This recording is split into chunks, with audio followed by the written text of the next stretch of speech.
gonna build a trampoline for the Steinley family. These are some awesome folks that serve us each week, that serve students and they serve kids, and they have 9 of their own kids, and they still do that. Trampolines are all about play.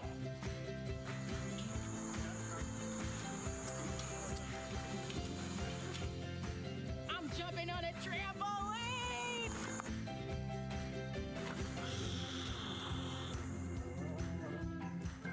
This family is about to walk through this door. They have no idea that we built a trampoline full of balloons.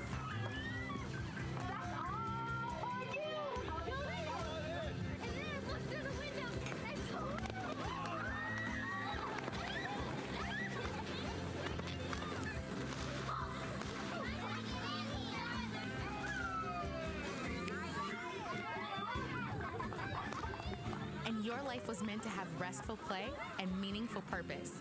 Don't miss the Play and Purpose Journey, starting September 14th and 15th. Good morning, everybody, and welcome to Crossroads. My name is Brad, if we haven't been introduced. Will you guys stand with me right now?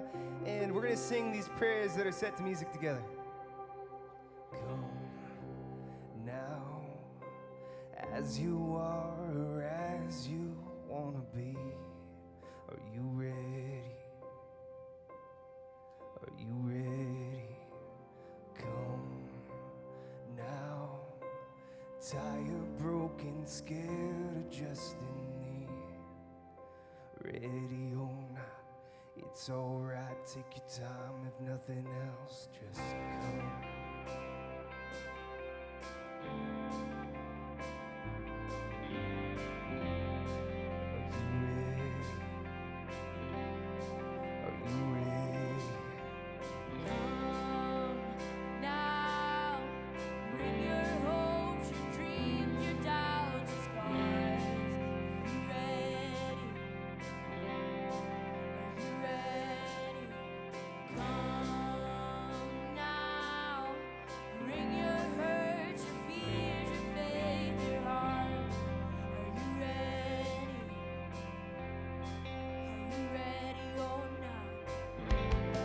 There's no place like His presence. There's no time like the now. Everyone, 2 or 3 of us, come in here now. 'Cause He welcomes the broken. He's alright with your past. He's not mad at any one of us, but He waits with open arms, says come.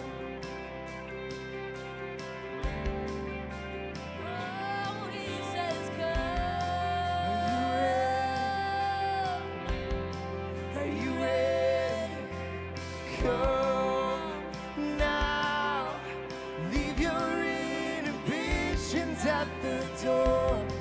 Are you ready? Are you ready? Come now, lay your burdens down. He's got them all. Are you ready? Are you ready or not? Faithful to deliver, mighty as ever to save. He's still good.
already on the move. He's already won a battle. He's already paved the way. He's already gone ahead of us. He is ready when we are gone. Now, for all we've seen, we ain't seen nothing yet. Are you ready? Are you ready?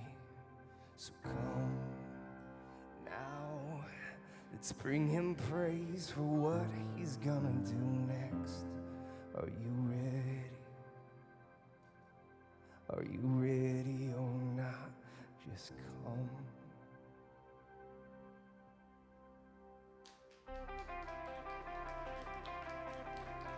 Let's keep it up. 1, 2, 3, go!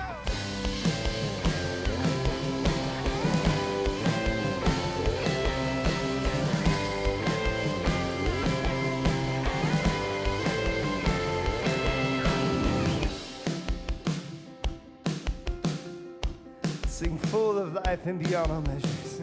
Full of life and beyond all measures. Or even doubts found reckoning. Even the deaf hear freedom ring. If it's all found at your feet, then you laid it all down. We'll follow you, Jesus, wherever you lead us. We'll follow you, Jesus, wherever you lead us. Oh, whatever it costs, whatever may come, hold fast till the breakthrough's won. Whoa, laying it all down.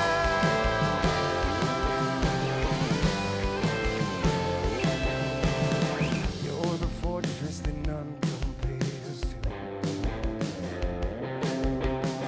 You're the hope that anchors our truth.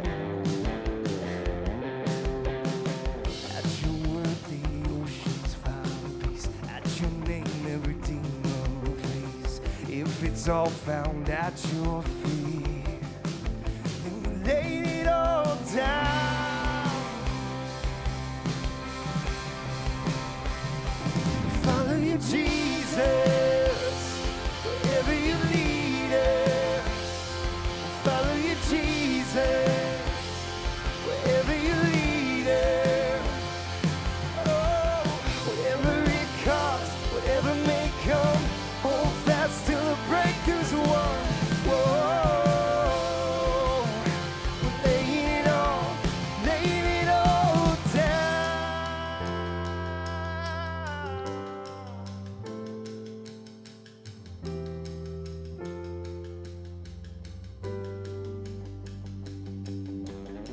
Call the shots, we'll go ahead. You say the word, take what you said and follow wherever. You're all that matters. You call the shots, we'll go ahead. You say the word, take what you said and follow wherever. You're all that matters.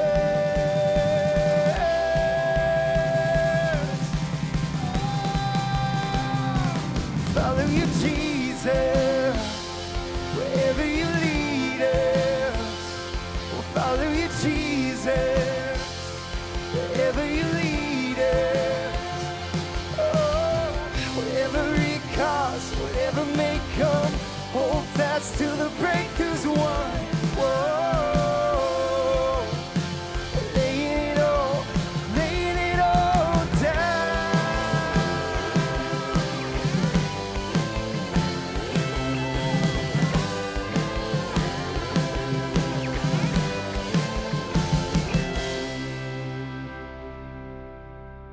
Sing that chorus together one more time.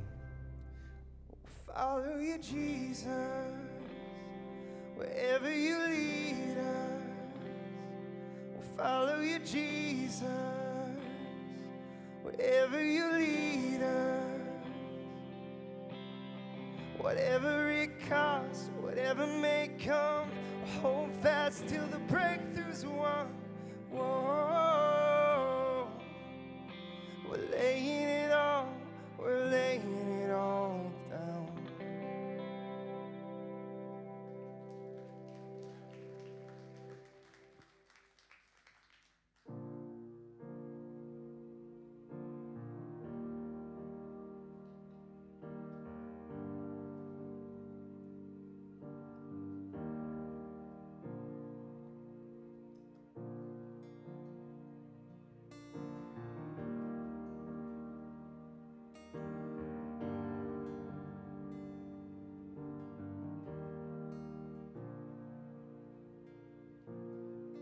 In the crushing, in the pressing, you are making new wine.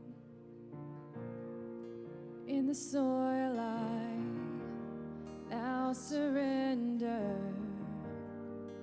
you are breaking new ground. So I yield to you and to your careful hand. When I trust you, I don't need to understand. So make me a vessel, make me an offering, make me whatever you want me to be. I came here with nothing but all you have given me. Jesus, bring new wine out of me.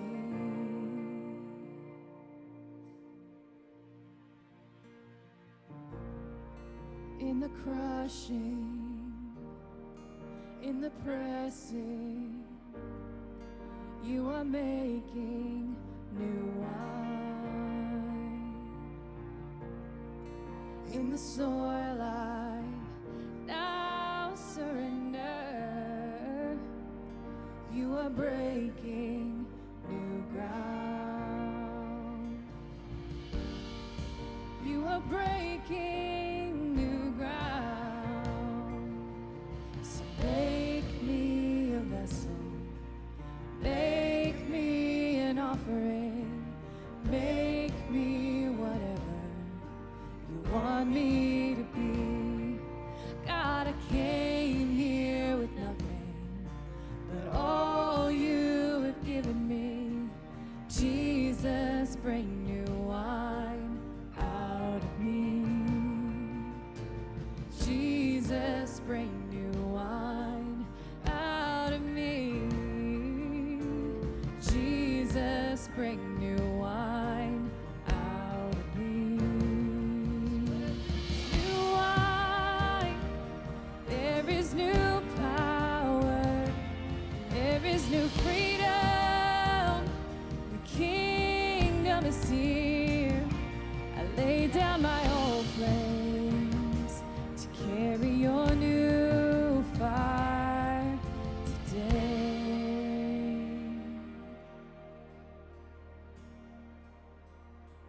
So make me a vessel, make me an offering, make me whatever you want me to be. God, I came here with nothing but all you have given me. Jesus, bring new wine out of me. Jesus, bring new wine out of me. Well, hey guys, how are you guys doing? Man, it's really good to be worshiping with you this morning. And I love this song. I love it because it gives me the words that are really helpful that I need to say to God, which is basically just telling God, God, I am moldable, and I'm acknowledging that you are the potter. It's a reference from the Bible. That you're the one that is building me. You're the one that is molding me and shaping me into a better version of myself. And although for me, a lot of times it's hard to give up that control to God to say, here I am, Lord, use me how you see fit. But I love it. I love that we have songs like this. But I want to take us from a place of passively saying, God, use me and make me into whatever you want me to be, to saying, God, here's how I'm going to do it. This is what I think you're leading me into. And so we're going to sing a different song, or some words from a different song. We're just simply going to say that we're going to build our lives upon God's truth and his love as a foundation for us moving forward. And as we sing this together, I want us to think about just one area of our lives that we're having a hard time saying, hey, God, I trust you with this. Hey, God, I will do what you're saying about this part of my life. So yeah, let's do that together. You guys feel good about that? All three of you. Do you guys feel good about that? Anybody? All right, let's do it.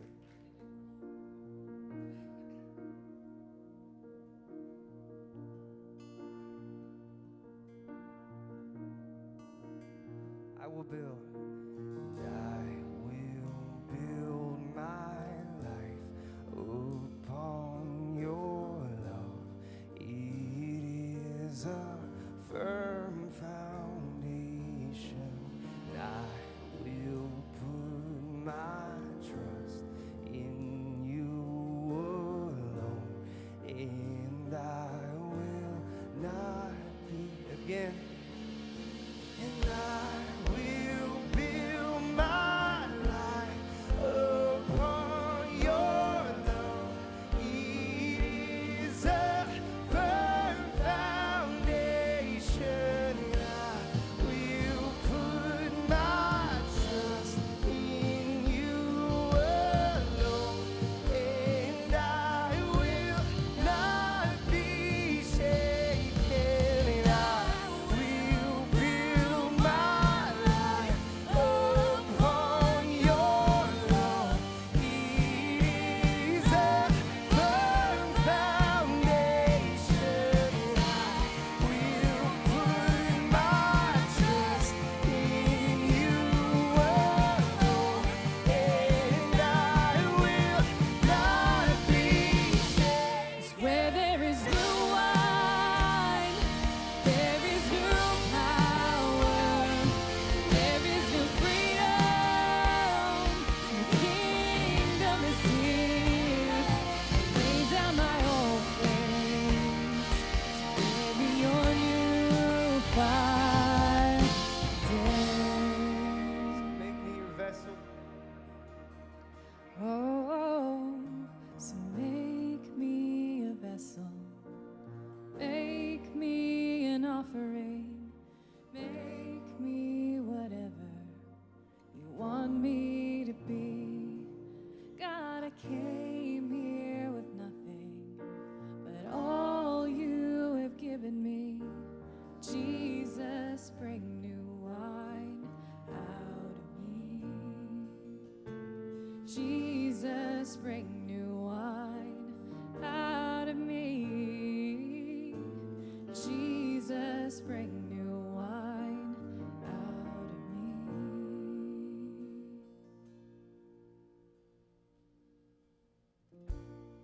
me. God, I thank you for this morning. I thank you for these reminders and these songs that we sing, that you're the kind of God that meets us exactly where we need you, that you love us so much that you don't just leave us to our own devices, or although you will if that's what we choose. But God, thank you that when we say yes to you, that you lead us, that you shape us, that you mold us, and not that it's painless, God, but it's good because you're trustworthy. I love you. It's in Jesus' name I pray. Amen. Well, guys, thank you so much for singing along, for worshiping with us. Before you have a seat, can you turn to somebody you haven't met quite yet, give them a high five, and then be seated.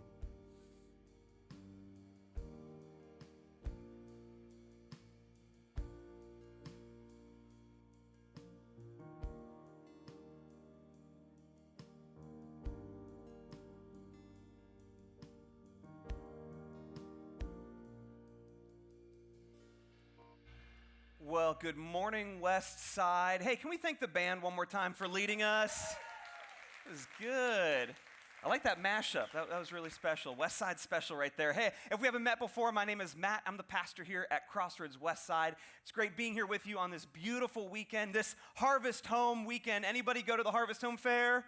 Yes, the real West Siders. My family and I got to go Friday. It was a ton of fun. We started the evening off with, riding rides and playing games. Of course, you got to get the Italian sausage. And then we ended it with our 3 little girls in sugar-induced temper tantrums because did you really even go to the fair if they're not dragging and screaming on their way out? So it was fun for us, but we actually brought some friends, and our friends who go to Crossroads West Side, they won free tickets to go to the fair. So 2 entry admission tickets, 15 ride tickets, which should get you on like 2 rides, and then a $20 gift card. And they said, hey, we wanted to donate it to the church. And so we looked through our volunteer database because there's hundreds of volunteers who make this place run every single weekend, and we picked a couple, and the couple is Scott and Kelly Cleaner. If you know these two, they have been faithfully serving. Yeah, love those guys. Found that picture on Facebook. I just assumed those were their kids. So they've been faithfully serving for nearly a decade in Kids Club and First Impressions. So Scott and Kelly, you're heading to the Harvest Home Fair. I hope you guys have a great time. And so, hey, it's great having you here. There's a few things coming up. This next weekend, we have foster care info sessions. You know, we want to be a place where people not only experience God, but help others do the same. And when we hear from God, we want to act on that. We want to obey and follow him. And God calls us to be the father to the fatherless.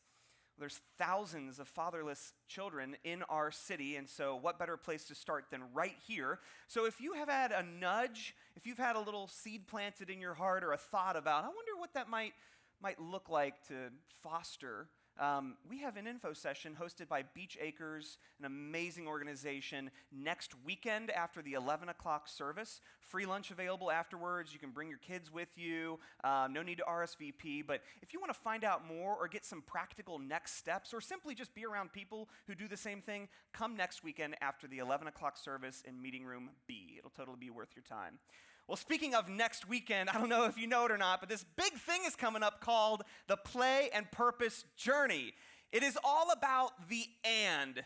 The giant ampersand represents the and in between play and purpose because our lives thrive when we have high play in our life and high purpose. We're kicking it off next weekend. It's going to be amazing. If there's one weekend you don't want to miss, it's next weekend, doing all kinds of cool experiences in the room, up on stage, new stuff that you've never seen before. And it's critical to get the most out of the journey, not just to show up on the weekend, but to get in a group. It's important to get connected with other people, to get in a group, to get in a... Oh my gosh, you actually listened. Now do that. Do that thing I just said because it's important. It's important to be around others to process. We have groups available that meet on site. We have groups in neighborhoods. You can go to crossroads.net/westside to find a group that works for you. And if you don't find a group on there, just start a group. We give you everything you'll need. Second thing, it's really important. It's important to download the Crossroads Anywhere app. You can get this anywhere you normally get your apps. This app is amazing, not only for daily quiet time in the morning, but group chat with your friends that you're in a group with, but also the guide will be available on here. So it's important as you come to the weekend to do the journey that you also get the app so you can do the individual work and dig in a bit. And finally, I'm excited because this weekend when you walk out of here, you're going to be able to get your play and purpose guide. Yes, on one side is play, other side is purpose. These things are sweet. They smell like spiritual growth, yes. And spiritual growth smells like paper. It's crazy. So get one of these as you walk out of here. These are just for your own leisure to go through and kind of dig into some of the prompts. Little secret, Westside is the only site to be giving these out this weekend. You get them before anyone else. Some might call that a mistake. I call that an aggressive advantage. So don't tell anyone, but grab one of these. You won't need to start engaging in it until the journey actually begins. And those groups start the second week of the journey. So not this coming weekend, but the following week is when groups will start. They're only 4 weeks long, so get the most out of the journey. Well, speaking of journey, journeys have changed my life. When my wife and I first started coming around here, it was through a journey that my spiritual growth skyrocketed, which is why I'm excited to try to rally us to do it all together. And the journey is only possible because of people like you and me that are generous and give to the mission in this church. Right now, we'll have a chance to be generous. There'll be a bag that comes down your aisle. You can drop cash or check there, or go to crossroads.net/give. If you're new, no pressure. Let the bag pass you by. But this is a way to fuel not only your own spiritual growth, but the growth of others as well. So while we do that, we're going to take a look at how to get the most out of the play and purpose journey. Check it out. So Crossroads is doing a journey.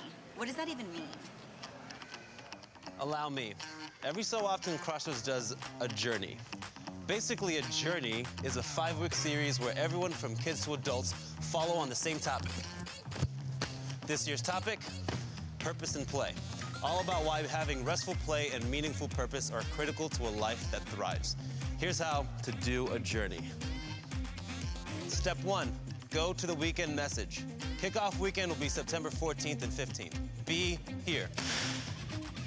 If you can't make it to a site, just download the Crossroads Anywhere app and watch the weekend message there. Step 2, get in a group. If getting in a group sounds weird, relax. This is not your Aunt Betty's knitting circle. It's not that. It's more like a dinner party with people in similar life stages asking similar questions. Step 3, do some challenges. No, not the dumb internet kind. Challenges in the Crossroads app. There's a brand new feature this year and you're gonna love it. Connect your group in the app like a text thread. Select play and purpose. It will prompt your group with fun challenges and questions. No homework, just fun ways to get engaged.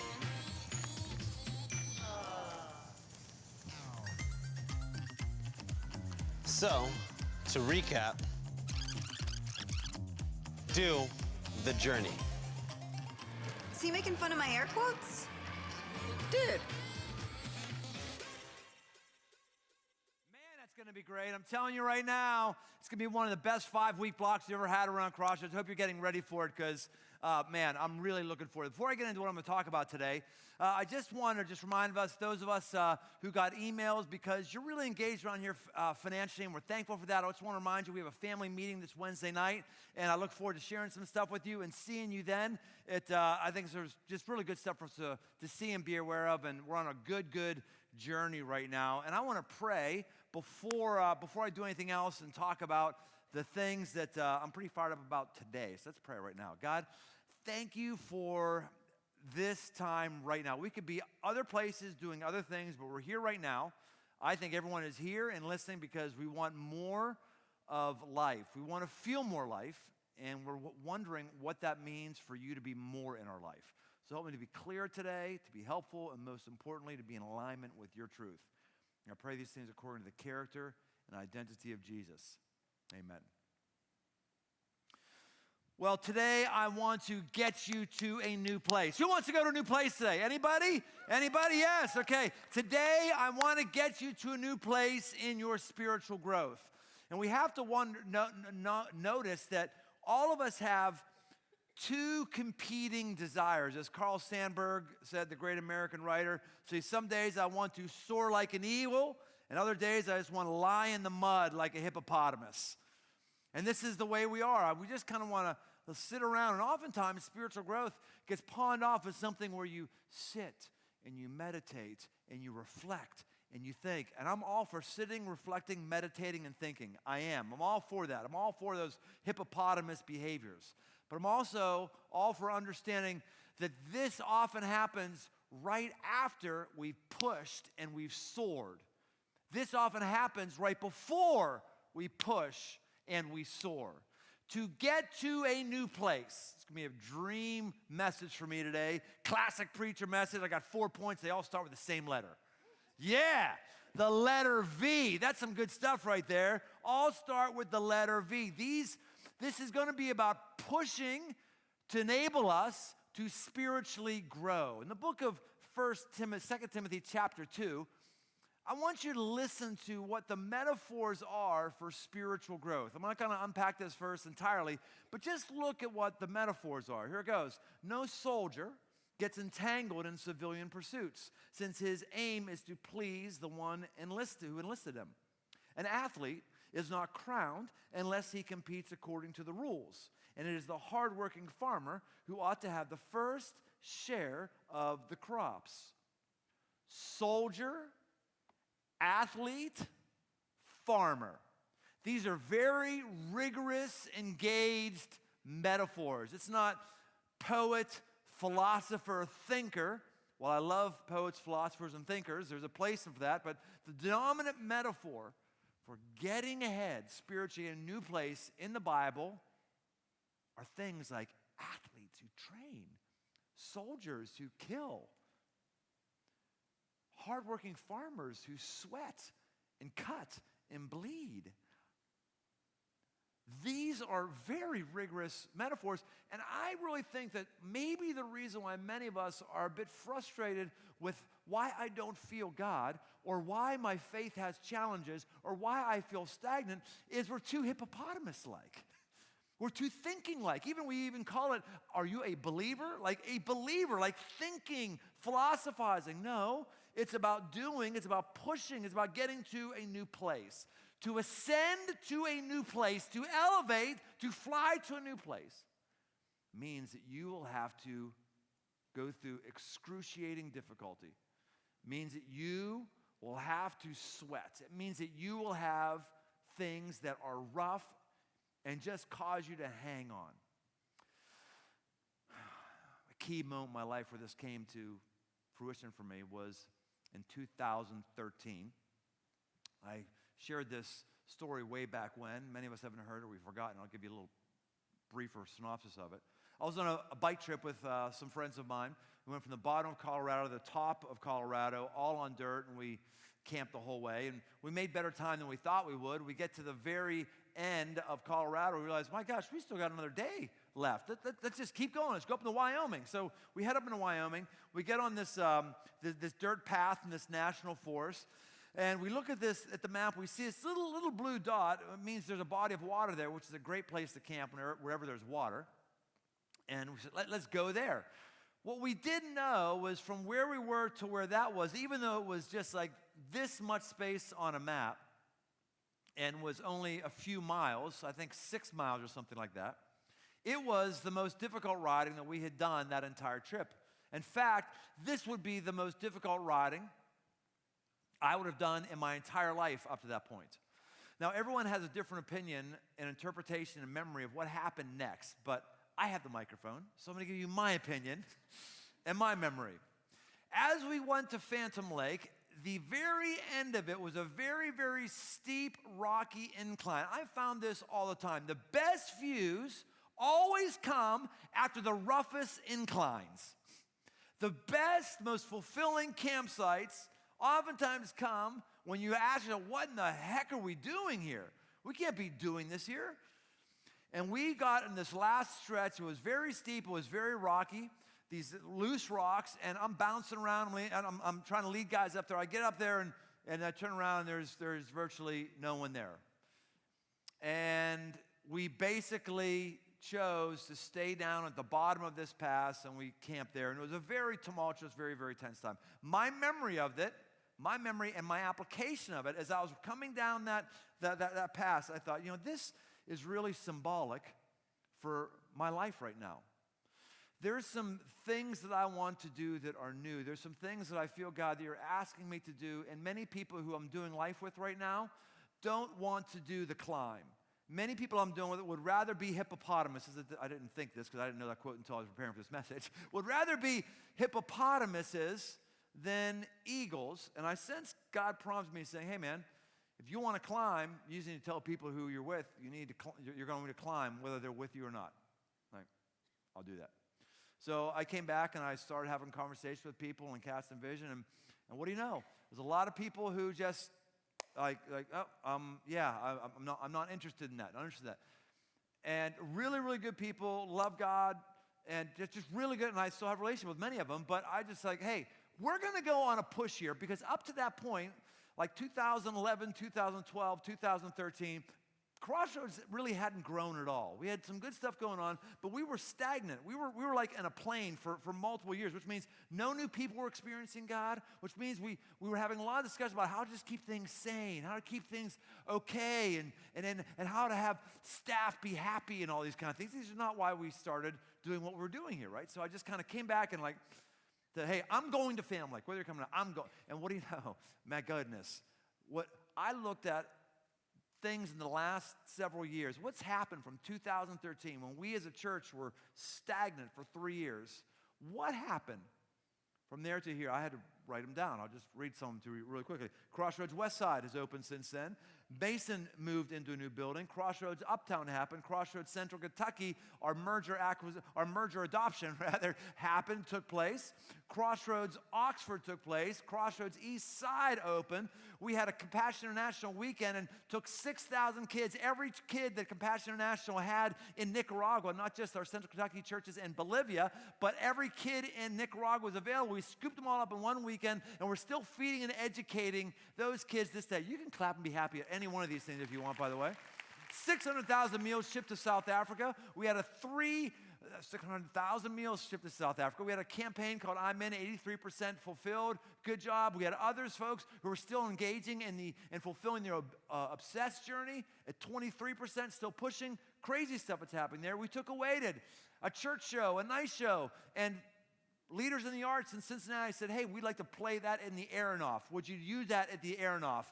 My gosh, to be able to have the elite performance center in the entire tri-state area saying, we want your thing here, because that is amazing. That is new Rocky territory. We've had probably about, as best I can estimate, 5,000 people baptized since 2013. We bought 435 acres of camps. We had 15,000 people go through man camp, 10,000 through women camp. We have couples camp, college camp, veterans camp, father-son camp, disabled dog camp. I mean, just all of them. I'm kidding there. No, we don't have somebody going, disabled dog camp. I would go to that one. No, we don't.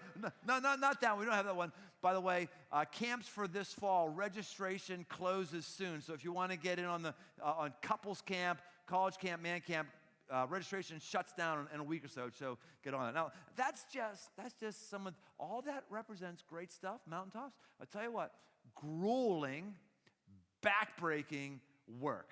Utterly grueling, backbreaking. And that's just, for me, on my professional side. That's not my personal side. My goodness, the things God has done in the last few years on my personal side is nutso. We've had 32 years of marriage, and this last year, it was the hardest year of marriage we've ever had. First year of marriage was awful. 7th year of marriage, there's a 7-year itch. It was difficult. Those things pale in comparison to how tough our 32nd year was. I can't go into all of it. I'm just telling you, man, it has been a steep, rocky climb, and we are greater now, Lib and I, than we have ever been. The view is fantastic, but it's only because we said, oh my gosh, marriage is supposed to be hard, isn't it? Oh my gosh, maybe God is using marriage to spiritually form us more than he is wanting to give us a beautiful Hallmark card. Maybe the difficulty God wants you to go after is purely because he's going to grow you in the midst of that difficulty. We've had, in the last few years, we had 2 kids married off, 2 amazing spouses come into our life, new in-law, son-in-law, daughter-in-law thing, amazing. I've become a grandparent. I'm not even taking Metamucil yet, but I'm a grandparent. My goodness. She's wrote 5 Marks from Man that's taken off as a book. I got another devotional that's coming out this next in a couple months. And all this to say, these things sound really good, like, whoo, great. But man, it is a slog. It is an utterly difficult climb up a rocky mountain. They've been taxing and rewarding, frustrating and fulfilling, difficult and dynamic. That's what spiritual growth is like. That's what it's like. Now, in a little bit, I'm going to give you a little snippet of another upward climb that we've had, and I'm going to give you a little snippet of a video project that we asked all of you about a year and a half ago, hey, we're going to do this like motorcycle bike trip thing, and we're going to film. If you'd like to come, apply. We had a bunch of people apply. I'm going to show you a little short snippet of it today. It's going to be 11 minutes long. It's actually going to be a 7-part series. We're trying to get it on a streaming platform in January. But for the purposes of today, I want to use 11 minutes of it. It's going to really articulate and highlight some of the 4 things I'm going to give you today. Number one is vision.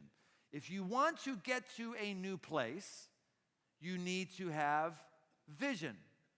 Jesus gives us a vision of what spiritual growth is going to look like. When in Matthew chapter 7, verse 13, he says this, enter by the narrow gate. For the gate is wide and the way is easy that leads to destruction. And those who enter by it are many. For the gate is narrow and the way is hard that leads to life. And those who find it are few. So Jesus says, if you want to be like the masses, if you want to have a spirituality like the masses, which is entirely comfort-based, you are on the wide highway. Why is the highway wide and smooth? It's because the masses go there, and because it needs to be simple and it needs to be comfortable for the masses. I mean, think about that. When you're in a car, it's like it's pretty. It's just, you know. But you get off on dirt, on rock, especially if you get off on 2 wheels, you start bouncing all over the place, and you start modeling the life of Jesus. Because Jesus, if you want to be where Jesus is, he's on the narrow, difficult path. He's not on the wide path that everyone loves and is easy. He's on the narrow, difficult path. It's the path that leads to true life. We need to have vision. What kind of vision do you have? Is there a place that you're going that requires difficulty? If not, it's not vision, it's a daydream. Is there a place where you can see in your mind that you can't be there right now, you can't handle it right now, you don't have it right now, but you want it? And you're working at it. If so, that's vision. The book of Proverbs, chapter 29, verse 18, it says, where there's no vision, the people perish. When we don't have vision, a picture, knowledge of where we're going, we end up having lifeless lives stuck in the mud, not feeling the rigor of a full walk with Jesus. Forbes.com some time ago said this, in truth, a visionary is not just a normal person who invests the time to create and communicate a forward-looking shared meaning. That's all he is. He or she invests the time to create a forward shared meaning. It's not this amazing idea no one's ever thought of. Whoa, she's a visionary. No, it's I see where I want to go, and I'm trying to collect the energy of others to go in that place. And when we have that vision, it's always going to take vigor. That's point 2, vigor. Starts with vision, goes with the fact that we don't have it and we haven't seen it with our own eyeballs. The reason why we haven't seen it with our eyeballs is because it's going to be difficult. If it was going to be easy and be handed to us, then we would have it right now. Vision always requires vigor. It requires sweat. It requires sacrifice. It requires pain. I don't know where we ever got this idea. The closer I get with God, the easier my life is going to be. Not true. The closer I get with God, the more vision he gives me. The closer I get to God, the more I see I want to be where he's going. He's going in the narrow path. He's going in a difficult place. It is fulfilling. There is joy. There can be a sense of peace and joy. But coming to Jesus to escape difficulty never works. Never works. Never has worked. Never will work. Every biblical hero that we know of in the Bible is a hero because of the difficulty they went through. Every inspirational story that's in the Bible and recorded in the Bible is there because it was difficulty. That's why it's inspirational. A guy building a boat out of his own hands, Noah. Prophets standing against the tide and saying things no one wanted to hear. Jesus doing things that no one had seen before. His followers getting on boats and getting shipwrecked, going all over the place, going on massive, massive adventures to let people know who he was. That was crazy and amazing. I believe that there are things that we do physically that prepare us for things spiritually. I believe if you don't want to do difficult things physically, you won't do difficult things spiritually. I believe if you don't get to a new place physically, it's because you haven't been doing difficult things physically. And if you can't get to a new place spiritually, it's because you haven't been doing difficult things spiritually. They mesh up. So we took this trip of a bunch of new riders because the idea was just that. If we can get people to do something that's very difficult physical, this might prepare them for the real adventure in their life. The real adventure of their life is not the mountain climbing trip. It's not the motorcycle trip. It's not the rafting trip. Those are great. Those are wonderful moments of play that we'll talk about next series. But what really happens are those things enable me to be about the real adventure of my life, which might be starting a business, kicking an addiction, getting married, having a kid, keeping a marriage together, losing 50 pounds. Whatever those are the real adventures, the ones that really matter, understanding how God wants to take over my life. So I want you to watch, and in this little 11-minute snippet, watch for just here where you see the first 2 points of vision and vigor.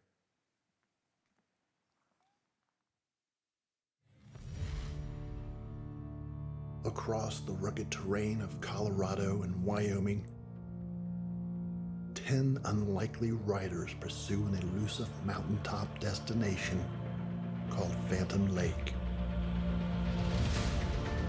Among them are a single grad student, It's just me and Alexa. Alexa can't give me a hug. a photographer and tinkerer, This is pretty sweet. If you don't have a pair of these, you need to get them. an adventure-starved accountant, I'm domesticated. I need an adventure, please. a second career jazz singer, This really is real. This is really happening. a college student, This is my valid motorcycles license, in case you were a wondering. multi-business entrepreneur, As far as my off-roading experience, there's a first time for everything. Take that, Rockies! a semi-retired lobbyist, You gotta keep that smile. Oh, yeah. a quiet engineer, Hopefully I make some more close friends on this trip coming and a diligent young father. I have a fear of heights. I overcome that fear. Longtime pastor, adventurer, and father figure Brian Tome will lead the way. Jesus tells a story about God. He says what God does is he gives different. To make it to the end, they must overcome mental fatigue, physical fatigue, and even the landscape itself. Will these riders have the determination, stamina, and courage to make it to the end? I wake up every day and I say to God, God, whatever you got going on today, I want to be a part of it. We're going to do something really unorthodox in taking inexperienced riders on this trip. You got to be in a situation that's foreign to what you're used to. New riders are going to be challenged. I have this feeling that everyone has an adventure that they're on. I want to see real people in the real world with real life adventures learn how to conquer them. That's why I want to do this trip with people who need it. We're not in a difficult position. We don't grow the way we could grow. I learn when things are difficult. I learned when I get smacked in the mouth. I learn when I fall down. I don't want to fail because I didn't try hard enough. Some people would say, well, you're a pastor. Shouldn't you just be doing Bible studies? I'm about making real men and women stronger, and this is a way that I found that does it.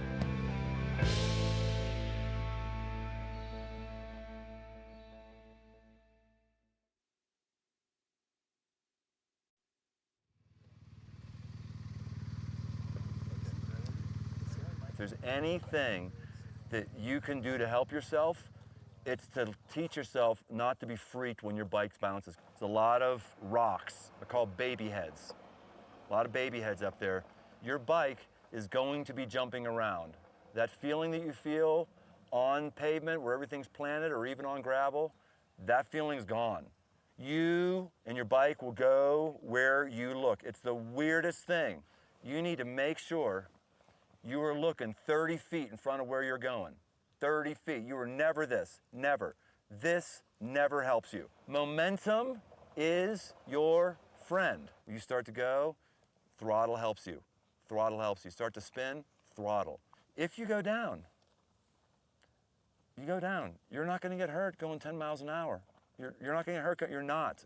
But if you can get up this somehow, some way, it's a good omen for the rest of your trip. It's important to point out here that we're about to do our first big pass, and these guys haven't even had a chance to ride on basic flat dirt. I don't have any off-road experience at all. What I do have, and what I do have to offer, is a willingness to learn. I'm down. I'm down, but okay. All right, Thomas, I'm gonna keep going. Tommy's down. He passed him? You didn't stop and help him? I have any off-road experience? Yes, I do actually. You know, with a non-motorized cycle. Oh, let's shoot. Let's Whoa, shoot. Good, Randy. Good, Randy. Woo! Oh, I was stopping for Tommy. I thought you were about to die right there, man. I almost went over that edge. Zach doesn't have a lot of skill, but he's got the confidence to just stay behind me and get to the top. Oh, get up, back up on this beast, Moto. Darn it! I'm down. Chuck's down. Ready?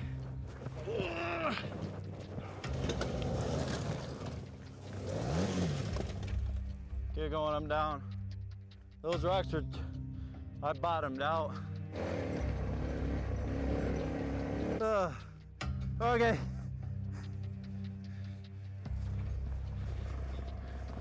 You ready? You got it.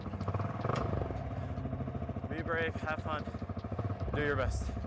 You got it. He's going. Come on, Husky. Get up on that.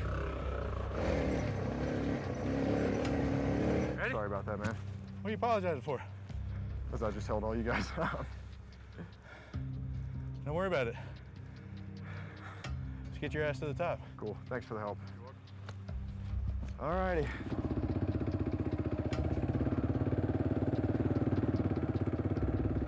The worst part was when I was a little afraid of the right-hand lane, just because it was closer to the cliff, but it was a clearer path for sure.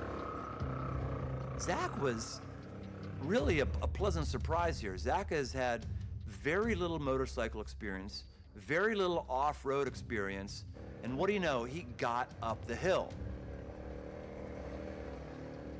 Oh, here's the baby heads.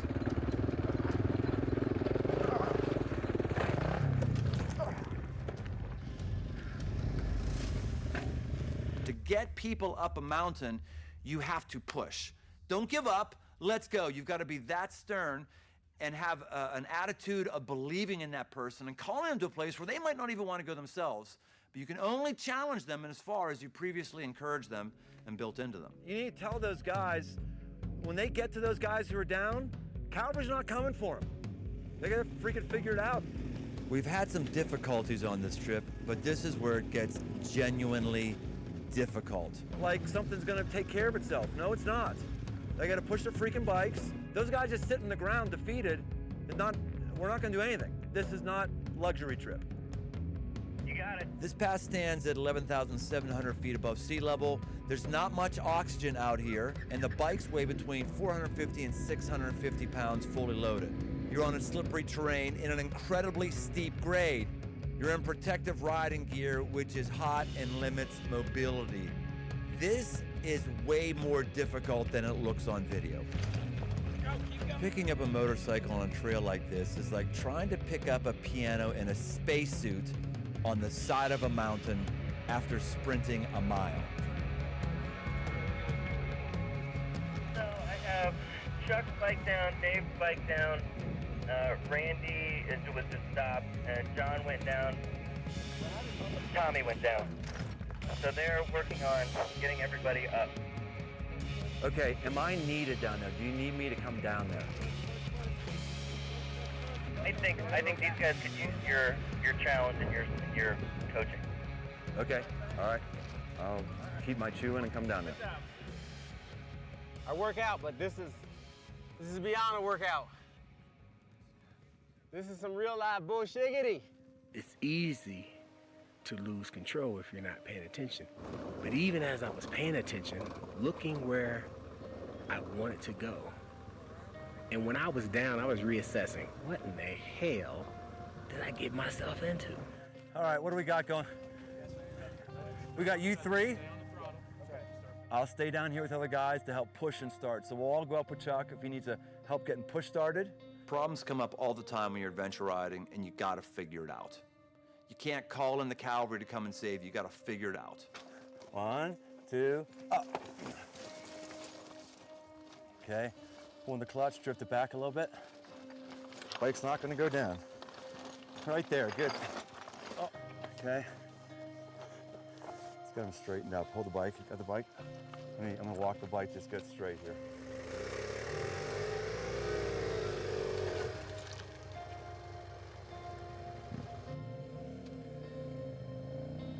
Give it more gas, and that's what you gotta give it a lot of gas.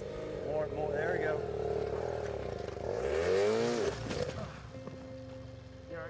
Yeah. I had to make a decision to turn around. The guys were just not able to keep going, and sometimes retreat is the best option. How much gas am I giving that so it doesn't stall? I'm kind of being looked at as a villain right now with some of these guys. I'm looked at as maybe, a little heartless or something like that with some of them. That's what it looks like to lead. You're taking people where they don't want to go. You have to go. You cannot creep. You've got to get speed, and you got to get down. It's not fun being seen as, somewhat heartless. You got up this far. Going down is twice as easy as coming up. Gotcha. Twice as easy. Heard that before. Thanks, man. It's a lot of work. Yeah, it is. It's all worth it. Okay, I'm ready when you are. You ready? Okay. That's it. Pump those brakes. That's it.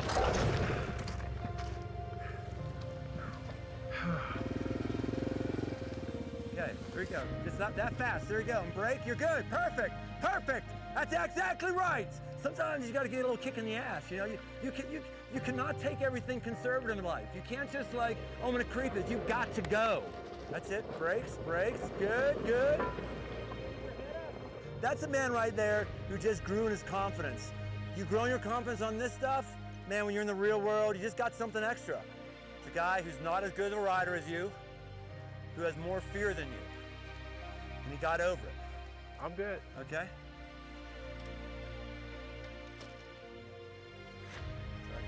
Back brake. Brake when you go down and pump your front. Pretty certain at the end they'll be thankful for the push, and I want them to get to a new place. Brakes, brakes, good, good, good, good. Very good.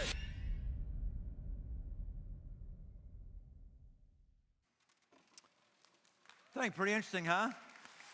Well, you could just see from my face, I have more bags under my eyes than Kroger has bags at the checkout. I mean, it was incredibly grueling. It was the hardest bike thing I've ever done, but I'm really thankful for how the folks came to New Place. It was really, really neat. By the way, like I said, we'll have the full thing being someplace in January. Meanwhile, I have a thing called briantome.com where I give teachings that don't make it on stage and articles and stuff like that.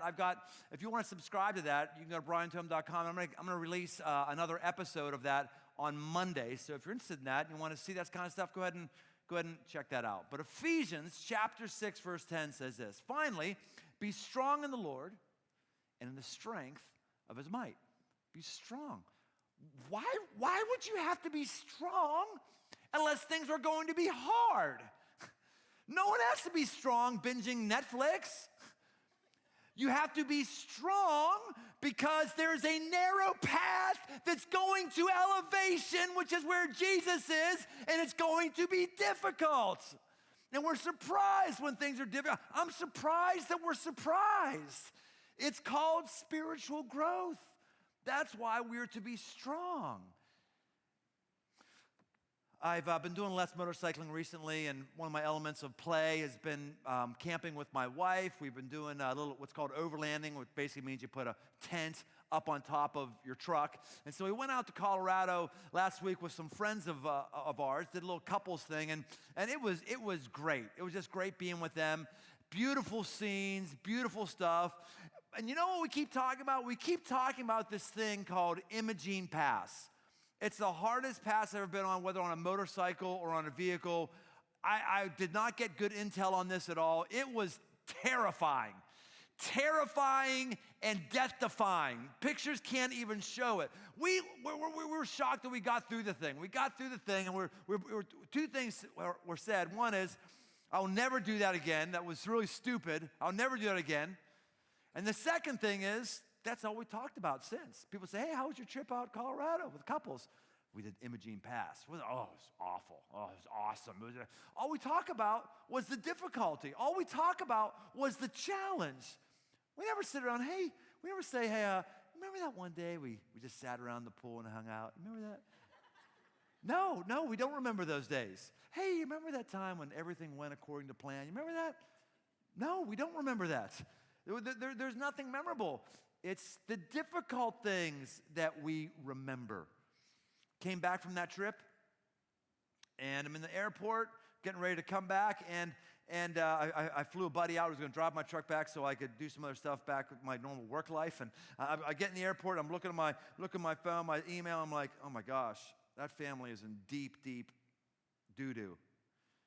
And the email that I'm on says, hey, we're going to fast and pray for this family. We're going to not have food all day, and whenever we're just going to pray and not have food, tell God that we're serious about this. Whenever I get like a challenge like that, I'm never like, great, I love to fast. I love not having food and praying instead. I never, ever. I never am excited about that ever.